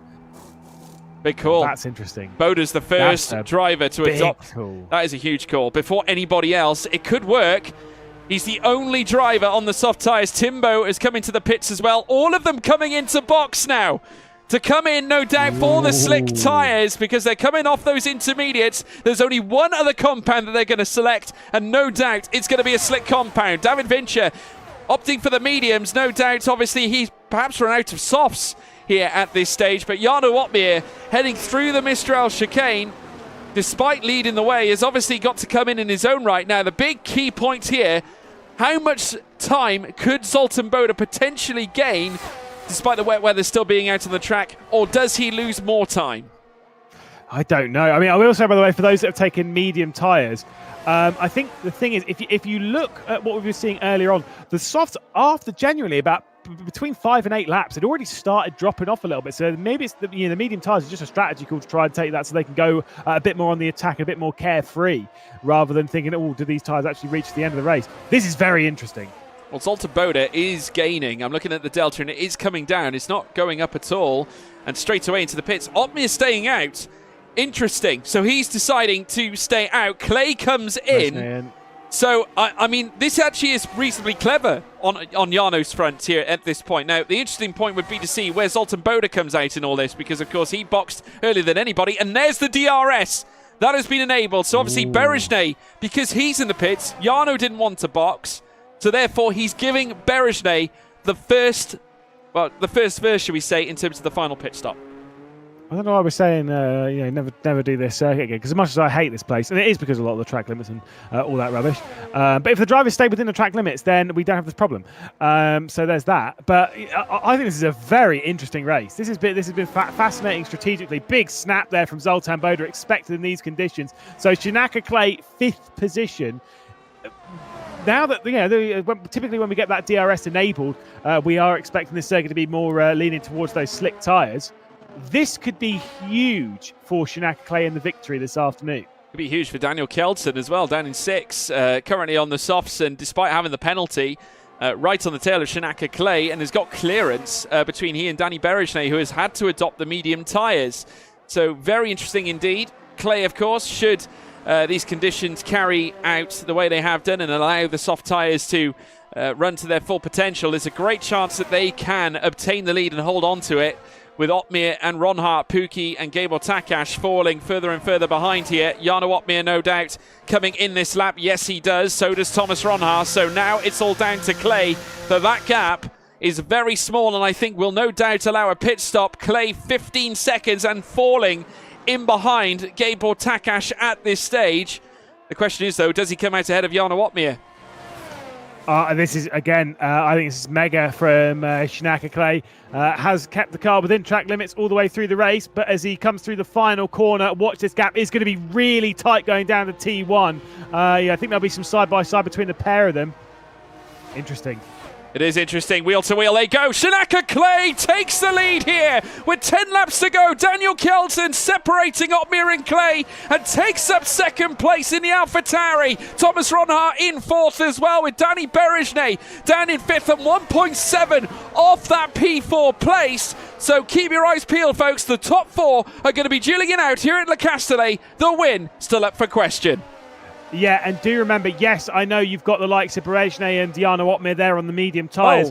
As David Vincer retires from the race, could this bring out a safety car? We've not had anything yet. I believe it's he's in the edge of the pit lane. Yeah, it's fine. Yeah, he's in the pits. I think he's going to be okay here. Jarno Opmeer looking down the inside of Daniel Kelton this time around as well. Medium tyres for both Mercedes drivers. This might be the case that they're just trying to launch a challenge, perhaps. You know, maybe seeing if they can win against those on the softs on medium compounded tyres here at this stage, because they're the only two drivers on the medium tyre. As now we see Opmeer go around the outside here, this time of Daniel Kelton. They're going to go wheel to wheel, heading through the latter sector, and now nose to tail as Kelton says absolutely not, and Thomas Ronhaar tries to launch himself into the fight too. Spicy moment between the Flying Dutchman and Daniel Kelton. Yeah, a bit of a look down the inside there from Ronhaar, who's going to try and go on the attack as soon as possible. The reason what I was going to get to, by the way, about the medium tyres and being on them now, it's not for the right now. Obviously, right now, the softs are going to be the faster of their two tyres. It's about 5 laps' time. The drop-off on those soft tyres in the earlier stints, it was absolutely rapid. So I think Opmeer's going to come back in this. He's going to go straight for the race lead. He's just taking it. 3 wide heading into turn 1. Jarno Opmeer takes the race lead in totally unfathomable circumstances. And now Thomas Ronhaar also looking to try and take on Daniel Kelton. He's done it. 2 Dutchmen now elevating their way into the top 3. Istvan Pukki doing exactly the same. And he's up to 4th. Kelton licking his wounds down in 5th. We said Berejne earlier on in the race had an absolute rocket ship in a straight line. Clearly, Jarno Opmeer's got exactly the same. Those Mercs are rapid on the straights around here. As here comes a look down the inside. Ronhaar, there's 1, there's 2. Now Ronhaar takes the lead, looking down the inside as well as Shinaka Clay. Not able to take over second position.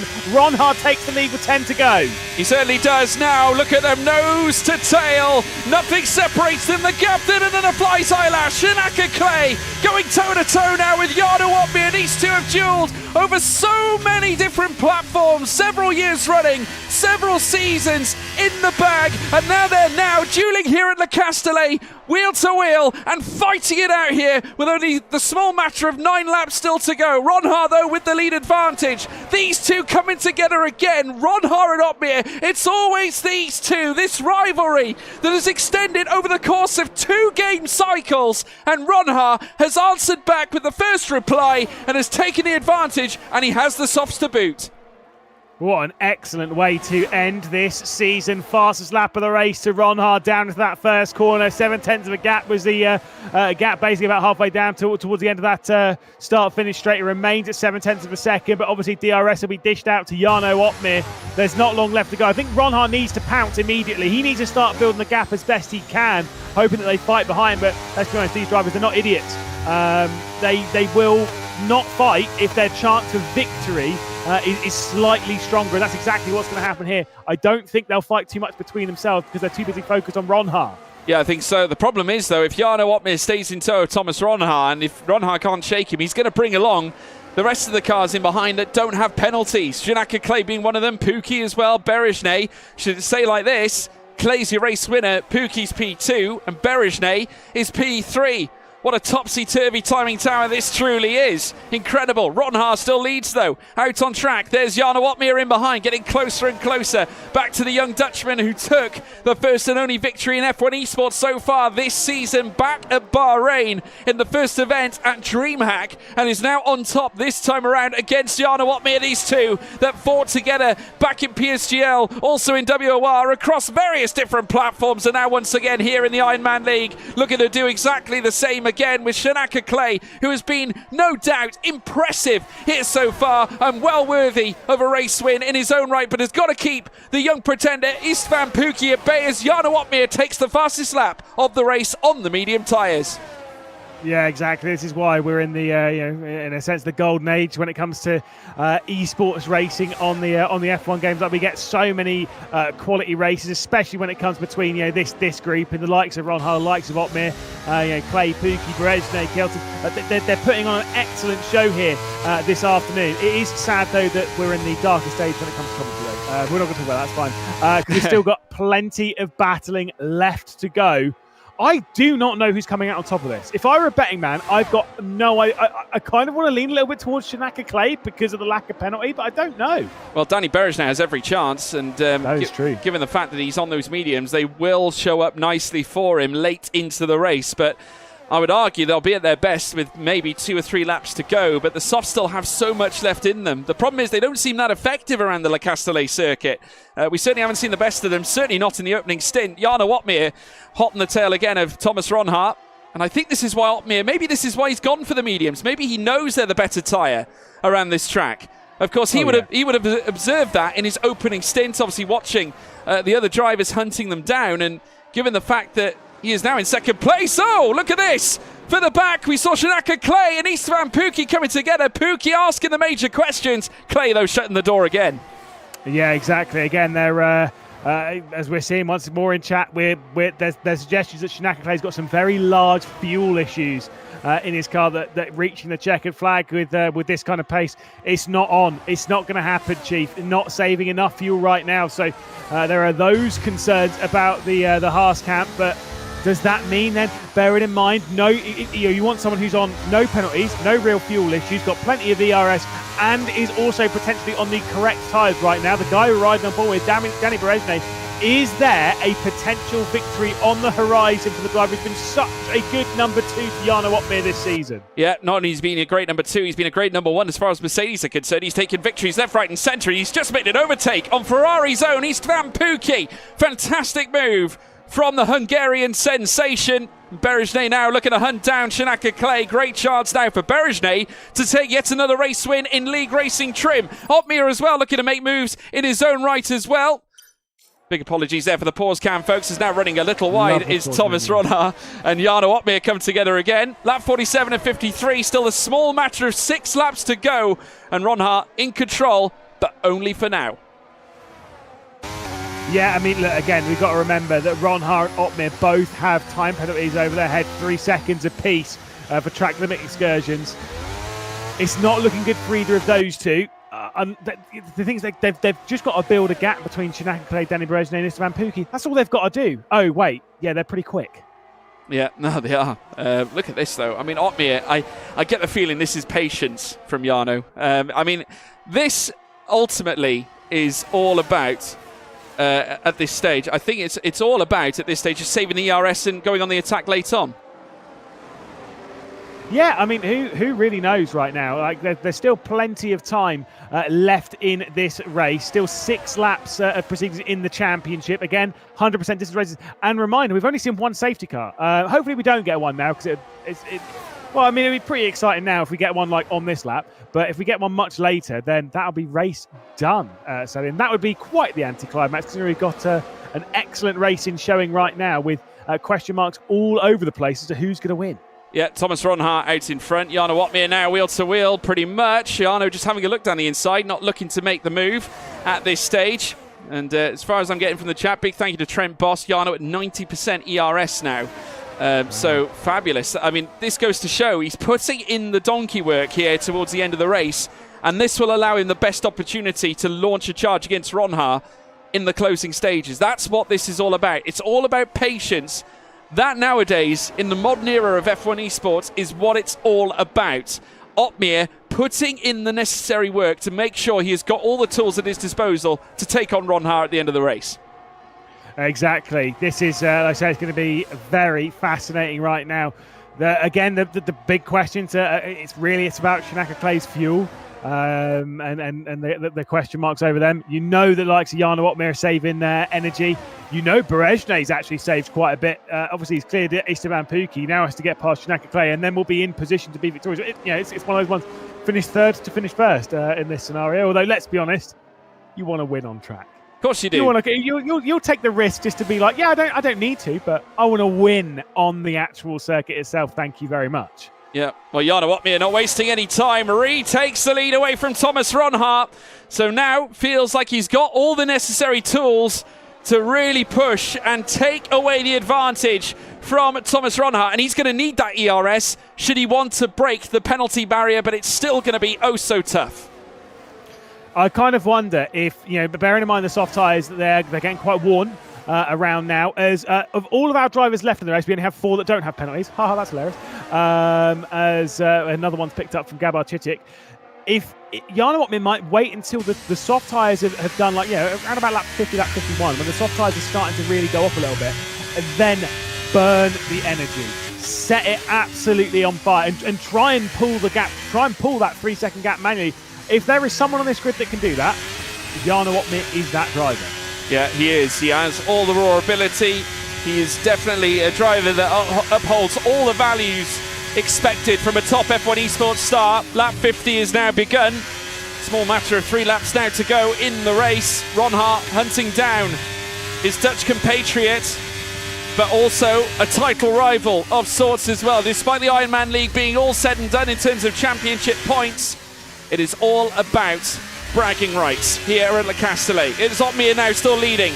He's taken them around now the first sector, down the long Mistral straight through towards the chicane, where they'll meet turns 8 and 9, and then soon lead up towards Scene Corner at turn 10. Thomas Ronhart are now with the accelerator pedal, foot to the floor here at this point now. Still not enough leverage though to make the move into the chicane. No, absolutely not. I thought he might have been burning as much as he could to try and get his way straight back through to stop the gap growing to Jana, but I think Ronhart's also fairly accepted in his position that he ain't winning this race. Again, as far as we're aware, penalties for Jana and for Ronhart are 3 seconds apiece. That's how far, so that, in a sense, they're both kind of out of it, but Otmir's arguably on the correct type, and that's a decent amount of value to save. That's a big move. Major move from Danny Berejne, and this effectively for the net race lead as well. Penalties have been delivered to Otmir and Ronhart, but obviously Shinaka Clay and Danny Berejne with a clean slate, and Berejne now down the inside through the final corner. They're going to bash wheels. It's rear right to front left, and Berejne now pirouetting down the straight, trying to chase after Shinaka Clay. They head down into turn 1. Clay shuts the door. Advantage Clay coming through turn 1. Yeah, that was pretty bold and aggressive into the final corner. I suspect if we're seeing them that close on the last lap, maybe there's going to be another big move here in that Shinaka Clay's done an excellent job with saving the fuel and bringing himself back into the target window. And whilst he's been saving fuel, I guarantee he's been looking after his tyres quite a bit as well. So there might be a couple of advantages here going for Shinaka Clay, which means that Danny Berejne really has got to put the work in to try and pass. Going to start burning some of that energy. Look at how much he's got. DRS being picked up from the pair of them. Shinaka Clay's not closed in too much on Ronhart. Ronhart's obviously right over the rear end of Otmir. There is going to be more moves between this grouping on the penultimate and final lap of this race. Yeah, they certainly are. Danny Berejne has got plenty of battery at his disposal, so there's still a great chance here for the Hungarian to take victory here, but Clay is going to do everything he can to stop that from happening. Either way it goes, a sensational performance on both accounts for both drivers. If Clay wins this, it's a 20th to first. It's a last to first, folks, in the Ironman League. Outrageous. And Berejne is going to try and muscle in on this achievement in his own right. And also starting in the bottom 5. This would too be a great performance from Danny Berejne as well. Jana Otmir, though, putting in a big stint, keeping Ronhart at bay as well. Might be in Otmir's interest to allow and maybe help Danny Berejne a little bit here, given the fact that he has got the penalty. But at the same time, I suppose the racer within him doesn't want to forfeit the place. I wonder what the average start position is this season for our winners. It's got to be. It's definitely lower than 10. Oh, absolutely. It always is, because Otmir's won 3 and they've been basically from the back of the field. I think the only one that we've seen one from somewhere higher up would have been the Mexico one with Zildjian. I think that was the only one that was from. I think he qualified that, didn't he? Yes, I believe so. I think That's the only one. that is the only one, which is quite baffling, really. But for Shanaka Clay, this would be an extraordinary performance. He's got the DRS though, and able to use it. Of course, the only thing that Clay needs to do here is hang on the back of Ronha, use him as a shield essentially against Berejnay in behind. But this now will enforce Berejnay to perhaps pull off less than normal or orthodox moves that we would generally see. He has got to try and do it in the corners. That's the only choice Berejnay has. We're saying about if Ronha's ERS is high enough, whether he's going to be in this race or not. I'm sorry, with that penalty, he's not in the race at all. The race is for third place. Shanaka Clay, Berejnay, Istvan Pukki. That is where the race victory is, courtesy of the penalties going the way to Otmir and Ronha. They're not in it anymore. They're literally just battling for their own joy, their own whatever. They're not battling for the win here this afternoon. No, they're not. It's between Clay, Berejnay and Pukki. Though I would argue it does look like it's the Berejnay and Clay show at this point, as they now hustle down through towards turn one. I have no doubt, though, that Ronha and Otmir are going to come together as we now begin the final lap of the race here at Paul Ricard. Yellow flags now in Sector 1 and Sector 3. Not a nice way to finish. Hopefully everything's okay, but naturally, cars running wheel to wheel. Certainly something that we do tend to see around a circuit such as the Le Castel with its runoff and its immense abilities to even run cars 3 wide in some circumstances. Berejnay, though, asking major questions and has a great chance, and Gab has retired. Obviously no safety cars at this late stage. That'll be bad for McLaren on their side in the Amateur Championship, so a bit of a shame on that side, as Danny Berejnay is going to try and go for it, looking down the inside, going onto the mid part of the Mistral Straight. They are going past all the corners now. They're ticking them all off. The opportunities of Berejnay are going and going and going. Shanaka Clay is in position to take victory here, but are we going to see an audacious send? We saw it, with a few corners to go. We're going to see it probably into the last corner for Berejnay. We are. We're going to see it around the outside. Danny Berejnay in wheel to wheel here with Shanaka Clay as they come through the final sector. Whoa. They make contact as they head through the next left. The Hungarian on the push. He takes now the net race lead and P3 away from Shanaka Clay. A dazzling display. He was on rails coming through the final sector, but now as they exit through the final corner, it's Jarno Otmir who will exit in front. On track at least, will cross the line in front, but he will not take victory. That will be reserved for his teammate Danny Berejnay, who is now your race winner for the final round in the WOR Ironman League. Shanaka Clay comes home in second, a great drive. Istvan Pukki in third. I think Shanaka Clay did incredible there throughout the race. But Danny Berejnay, Mercedes today, that car has been an absolute rocket ship. The setup has been phenomenal, but the strategy today has been the important bit. They went up to the medium tyres when they needed. Berejnay was aggressive when he needed to be. They were bold where they needed to be. And I've got to say, throughout this season, Berejnay's been a very solid support driver for Jarno Otmir, as we've seen time and time again. Yeah, I know he won over in PSGL and all that kind of stuff, but in this championship, yet to take that victory, signed off the season with a W.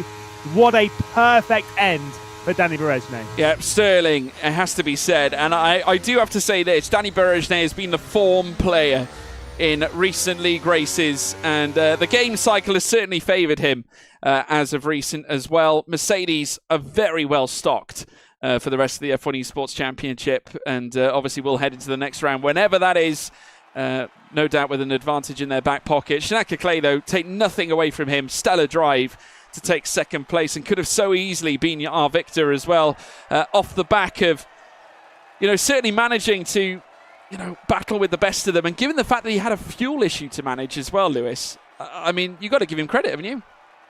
To have brought the fuel back in on the car, to kind of sat behind there, managed it, made sure that he's back within the window, to take him to the end of the race, whilst also keeping up with the battle. I mean, that's impressive in itself, and to have done that whilst keeping Berejnay behind for as long as he did, that's impressive. I think the big disappointment, though, is look at that on the right-hand side. How many penalties do you need? Oh, my God. Outrageous. There you have it, folks. These are the final results, and it is Danny Berejnay, your race winner. Shanaka Clay in second place. Istvan Pukki on the podium as well for Ferrari, third place. Jarno Otmir takes the fastest lap as well, fourth place.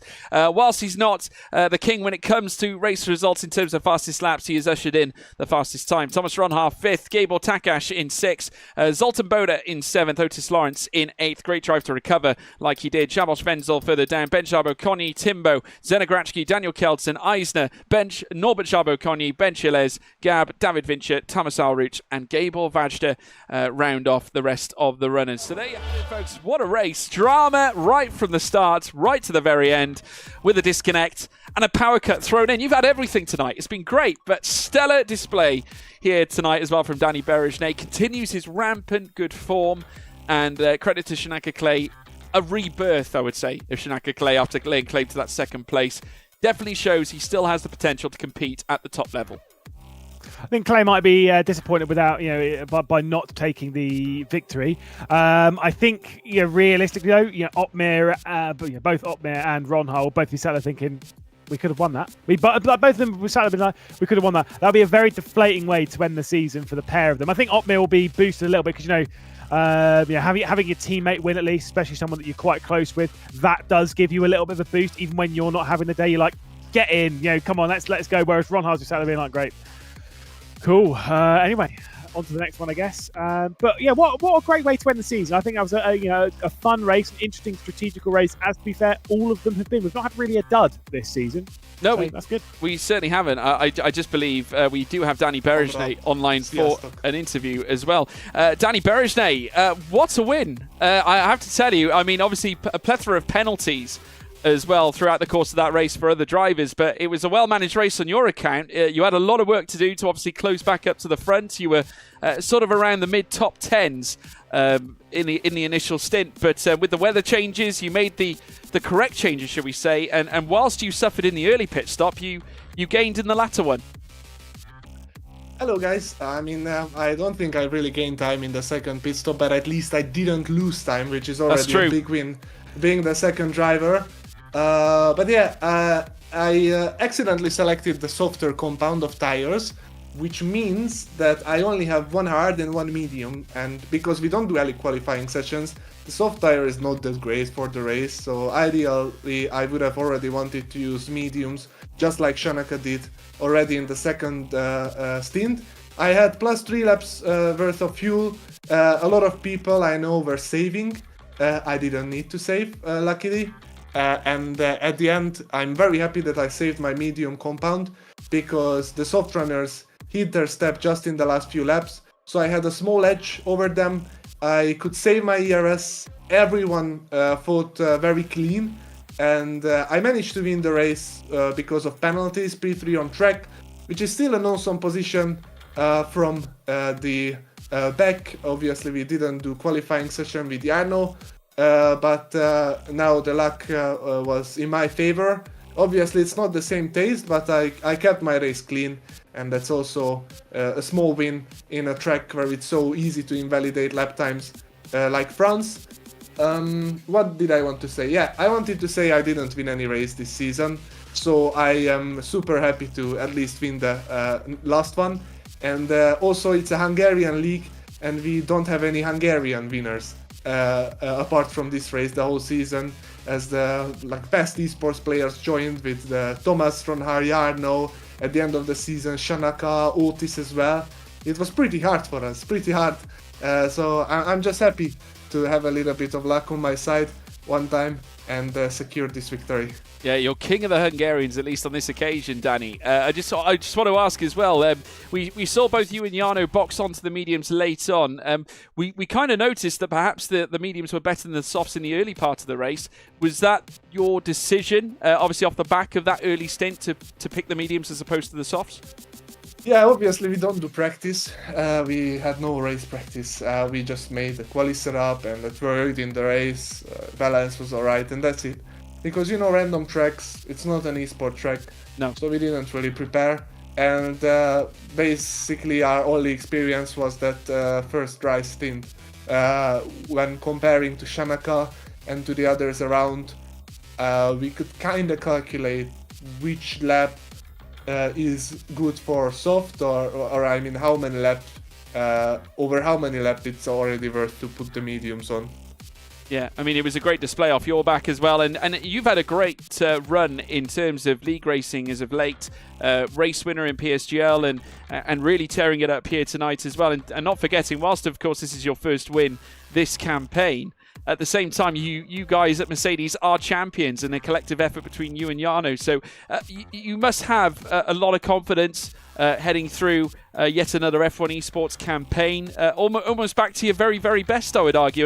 And I would say that your form has improved since the closing stages of F1 22. Yes, I'm working really hard for improvements. I started to take training and eating part-time quite seriously. Well, when I met you, you have buffed up, my man. I tell you what, I wouldn't want to meet you in a dark alley. I tell you what. I'm not proud. Today I ate KFC for breakfast, so that's not that great, not that bad. Yeah, I think my main issue in the earlier years of F1 Esports was definitely confidence. In the early games when the level was not as high as today, I had the raw pace advantage, I think, in 2018, 2019, even 2020 over the field. That's when I got P2, P3, P5 in the championship. But already as the field gets stronger and stronger, you see the downward spiral, and it's not too great. And I was shaking during qualifying laps, went sometimes 2-3 tenths off my personal best lap time, and when the field is so close together, you just cannot do it. And honestly, I was always so angry at myself. Why was I raised this way? Why was I born like that? I went to sports psychology. I only looked into sports psychology. I didn't know what should I do to fix this problem. And obviously in 2021 and even early 2022, I had really bad performances compared to my abilities. And then, in terms of a last resort, I just tried to be really healthy. I went to take blood work, took the vitamins I needed, started to train, eat a protein-rich diet. Hopefully with some muscle mass I can boost my general confidence and testosterone levels to be a fighter instead of like an afraid guy. And I'm not saying I'm as confident as Jarno or even Thomas during the most important moments, but I'm definitely making progress and I'm just really happy about it. Hopefully I can keep up this progression for many years to come, as I honestly really enjoy what I'm doing, and working with Mercedes is the most professional experience I've ever had in my life. Although the F1 Esports season this year is a little bit chaotic, the teams are more serious than ever. So don't worry guys, there will be solutions, there will be F1 Esports. No one invested this much before than all the teams in F1. And I just really cannot wait to get racing whenever it happens. Well, we can't wait to see it, Danny, and thank you as well as always for your honesty and brilliant viewpoints as well. Congratulations on another stellar race win, and I'm sure we'll see you soon.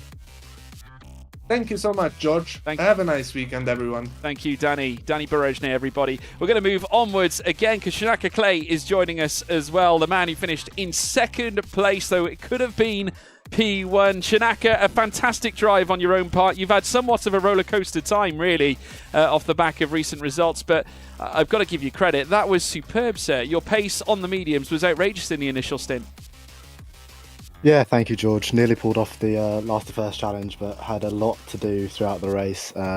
Yeah, it was critical that we, tried to hold on to the soft runners on our medium stint, but we were saving fuel nearly the entire race. At one point, I was minus 1.6 laps down, and I only broke even on fuel with a few laps to go. So it was the biggest conservation drive of my life, and I'm absolutely physically and mentally exhausted after that one. But yeah. Brought it home, good result. Shame to lose out on the win, but GG's to Danny to get me there. Well, I was saying during the broadcast that you were showing shades of old school Shanaka, I would say, from back when we were doing ORL not too long ago. I mean, I remember you partaking in a couple of those events. It was always you and Jarno fighting over the race win when you did compete in that league. Obviously, we haven't seen so much of you in the past few months, but we also all know about the factors involving in Williams Esports and matters concerning that. We saw your statement and read it, and great to see your side of it too. Obviously, what's your main focus now? I sort of get the vibes that you're almost trying to reset. Is it a case that you're looking for that other team to come in and give you a shot? Yeah, definitely, and thank you for flattering me at the start of that as well. Yeah, I do. I felt very good on F1 23. I definitely struggled on the last game, but yeah, trying to get back now to into that rhythm, and I have felt confident. It did feel, very amongst the fuel saving, relaxed and kind of able to sort of think more outside of the driving, a little bit more strategically. And I've been really enjoying the driving recently. Some good results coming at the start of 2024. So long may that continue. And yeah, just waiting for that next opportunity, wherever it may be. And yeah, you guys know as much as I do on what I have next. But I'm going to keep on driving, keep on throwing myself at all the opportunities I can, and see where it puts me. Well, it's definitely a good advert for you now. So off the back of that now, obviously you're looking for a new drive, and we all know what your raw ability is all about. In order to put that advertisement out there for the other teams, in order to perhaps offer you that seat, are we going to be seeing you take a more active role in league racing going forward? Yeah, for sure. I mean, I've got a full-time seat in WR.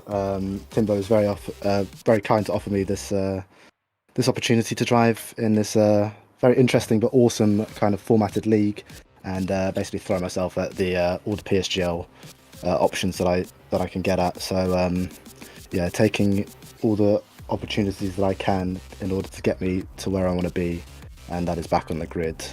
So let's wait and see what happens. Fantastic news. Shanaka, congratulations on the podium. P2 could have been easily a win, but nonetheless, a P20 to P2 isn't so bad. So well done, sir. Thank you. Shanaka Clay, everybody. Great to hear from him as well. We've got Thomas Ronhar joining us as well in the commentary box. Always interesting to talk to Thomas. And he had a fight of his own as well, fighting it out with Jana Watmir at the head of the field, but the time penalty getting in the way. Thomas, you must be a little disappointed with that, because there was a podium on the table for you as such. But still, nonetheless, you persevered, and still a positive result I think you can be pleased with. Yeah, certainly pleased with the on-track result. Obviously, the penalty was a bit not needed, I would say. I don't know what kind of penalty Jana got. So a few people got a penalty into the pit lane for going off the track for some reason. Weird, yeah. Yeah. I think myself and Lewis were having a debate about that, actually, because we weren't sure whether it was the timing line coming into the pits or if it was like an off-track, as if, breaking the white lines on the edge of the circuit. I think what it was, if you go into the pit lane, on the outside where you enter the pit lane, there's like a bug where you might get 2 warnings or 3 warnings, and instantly get a penalty, which obviously can get removed, but I don't think many people will mind after the race. But yeah, I just got 3 stupid warnings in that race. Wasn't feeling, I would say, that confident in France, because I wasn't familiar with the track. I don't think anybody was, but yeah, certainly interesting race. I enjoyed it, nevertheless. The interesting weather forecast, being on the wets for a second at the start of the Inters, and then pinning towards the softs, pinning for Inters again, and then another set of softs. It was a chaotic one, but yeah, certainly enjoyed. Learned a bit as well. I think having those mediums and being in P2 like Jana was definitely helped towards the end of the race. But I tried to put on the softs and make a gap, ideally, to the car behind and potentially break the DRS. But then when I saw the gap, it wasn't going above 6/10s. I was just conserving my ERS, and even my fuel, like Shanaka wasn't as bad as Shanaka, minus 1.6 laps I heard, but definitely wasn't optimal. So I had to save a bit, but nevertheless, still P2 on track. I will take that. Yeah, I mean, for yourself, I mean, obviously you were battling it out on the softs. Though, would you say, because I want to get your perspective on this, that the medium tyre was the better tyre to be on? Yes and no. Yes, because at the end of the stint, you can make the overtakes a lot easier when you're on the DRS train anyways. But on the other side, if you get overtaken by the soft runners behind, and you have to get past all of them again, it's going to be quite tough to manage the ERS as well, to eventually get to the front of the group again. So that was interesting to see, because I was always at the back of the train, I would say, at the start, but because I paid for softs, I can sort of manage my way to the front of the queue. So I think the soft was the better choice at the first stint, but the medium was the better one the second stint, because the train was a lot less. There was only, I think, 5-6 cars. I think Danny was the last car that arrived, on like the last 8 laps. So it was an interesting one. I wouldn't say the mediums were better, but they were definitely not slower either. So yeah.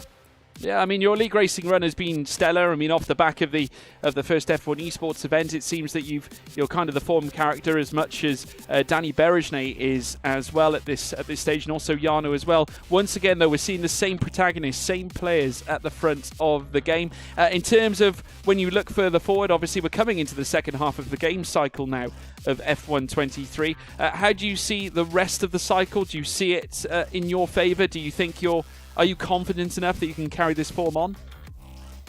I mean, yes, of course. I'm leading, the F1 Esports Championship and PSR at the moment, so the confidence is as high as it can be. I just have to keep going, to be honest. Like I always say, I never really try to look at anything else apart from myself. Keep improving myself, and we just gotta wait what happens. That's the only thing I can do. Just keep on practicing. Have fun on track, and yeah, we'll see what happens in the coming 6 months. Yeah, we'll look forward to seeing it as well. Thomas, great effort tonight, and unfortunately, well, condolences obviously due to the penalty, but nonetheless, a great on-track performance, my friend. Thank you, George. Thank you, Lewis, as well. Cheers, guys. Thank you, Thomas. Thomas Ronhar, everybody, joining us for a quick chat as well. But Lewis, I would say, obviously, it was a strange one, really. Obviously, mixed conditions aside, the fact that we had a bit of a to and fro between the softs and the mediums. Arguably, maybe the mediums slightly better, I think, from our perspective, looking at certainly with the decisions that Jarno and Danny took later on into the race. It's very rare you see those circumstances.